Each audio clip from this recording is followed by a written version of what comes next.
Ceann. Minister, these are the words of a remarkably strong teenager from West Cork after her rapist was jailed for 6 years yesterday.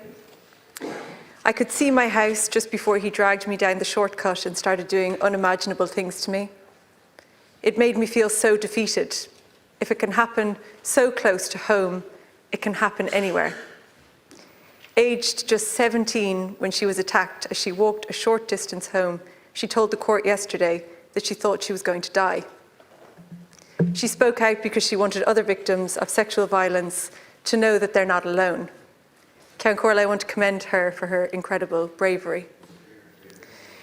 Minister, this case highlights yet again why women rarely feel safe when they're out at night, why we don't jog or run when it gets dark, why we tightly grip keys when we walk, why we rarely wear headphones so we can be alert to sounds around us, and why we are hyper-vigilant about men walking behind us when we are alone, because nowhere is safe.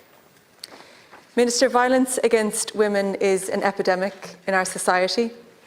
Every day in court and crime reports, we read of horrific cases. Women who have been beaten, sexually assaulted, raped, or murdered.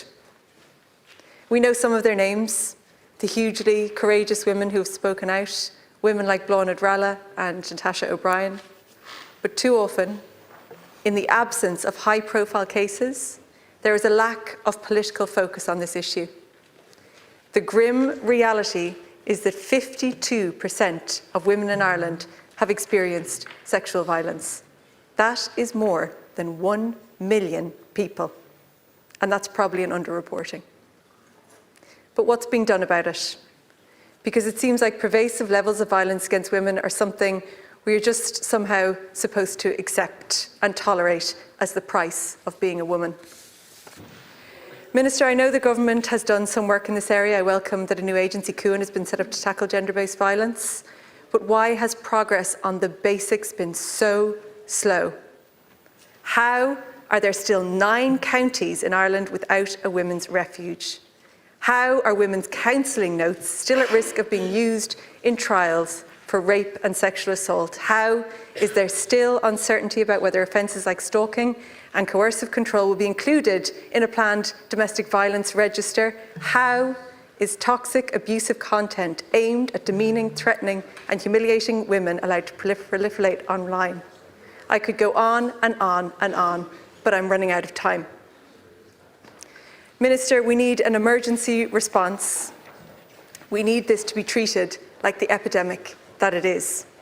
Today is International Day for the Elimination of Violence Against Women. So I'm asking you, will this government ban the use of counselling notes from courtrooms, and when will refuge spaces be provided in every county? Thank you. Minister to respond. Thank you, Deputy Cairns, for raising this very serious and very important matter, and I read the transcripts of that court case as well, and it's absolutely horrific. It really is, and I just really want to commend the bravery of that young lady. I have a 17-year-old daughter myself. I can't imagine what their family and her, indeed, what she's going through. Violence against women, there should be no tolerance, and that's why and there is no tolerance. That's why the government's strategy of zero tolerance is so critical in that regard. And I know Minister O'Callaghan has been advancing some very specific measures in that regard. And I know in relation to Jenny's law and Valerie's law as well, they are advancing too. I think the establishment of CUAN in the last government was absolutely critical. And as former housing minister as well, I was involved in the third national strategy as well, and we need to make sure that the supports are there for people.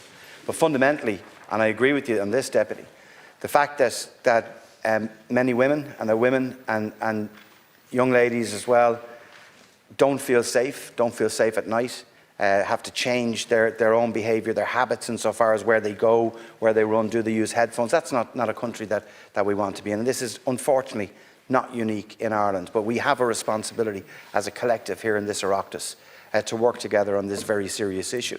I think societally we do as well. There's very significant education is required, and you've mentioned online content, and you're right, the normalisation of pornography amongst young men in particular is a really, really worrying trend. That's something that through our education system, through our schools, but through our families as well, I think that parents and guardians have to be very open about having these discussions at a very young age. And I speak from experience as well of being a dad in that regard, those type of discussions that we need to have. What I would say, it's important that government underpin the measures that we have with funding. And we've increased funding by almost 80 million under 2026, the budget 2026. And that's to support Cuan and the services working to tackle domestic, sexual and gender-based violence. And the establishment of that specific agency to deal with this is also critically important. Minister O'Callaghan is also looking to introduce significant legislative change, and that's allowing for the removal of guardianship rights of a person who's been convicted of killing their intimate partner under the proposed Guardianship of Infants Amendment Bill. And the Minister O'Callaghan also secured government approval just on the 21st of October to progress the Criminal Law, Sexual Offences, Domestic Violence and International Instruments Bill 2025. And this includes measures to allow perpetrators of domestic violence to be included on a new register run by the courts and strengthen the law around sexual consent. Convictions will be published online by the court service under a very specific heading of domestic violence registered judgments. So I'm acutely aware, and government are, that we need to continue the focus on this area, that it has to be a zero tolerance approach to violence against women. Deputy Cairns. Minister, I've acknowledged that some work has been done in this area, but when you say continue your approach to zero tolerance, I think it's important to highlight that the government needs to get real on this issue. You're talking about zero tolerance. Compare that to 9 counties without a refuge space. The reality for women in violent homes in those 9 counties is that they have nowhere to go and are forced to stay in unsafe homes. There's nothing that speaks zero tolerance about that. We're talking about situations where women's counselling notes are allowed to be used against them in court in cases around rape and sexual assault.